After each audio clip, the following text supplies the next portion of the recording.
Aadhar Housing Finance. Day one on Dalal Street, a bit muted.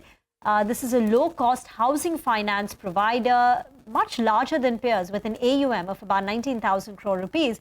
But the stock, if we could just pull that up, as we said, fairly insipid. Abhishek joins in with details on how the stock fares compared to peers.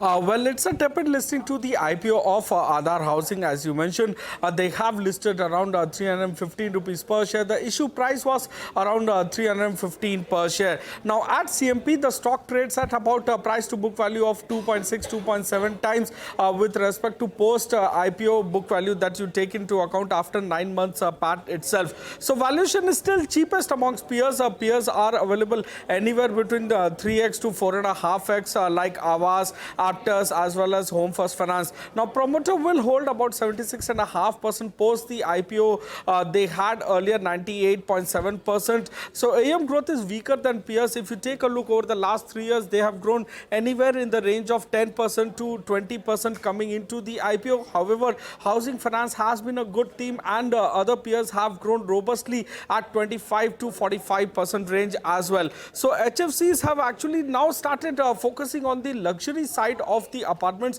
or the higher ticket size loans with respect to financing that is being done by housing finance companies. While actually this company is actually still focusing on affordable housing, which is not attractive anymore with respect to the returns that the companies or lenders are making. Back to you. Okay, all right, Abhishek, thanks very much for that. That is Aadhar Housing, a little more lukewarm compared to the other listing of the day, which is TDO Tech. Well, let's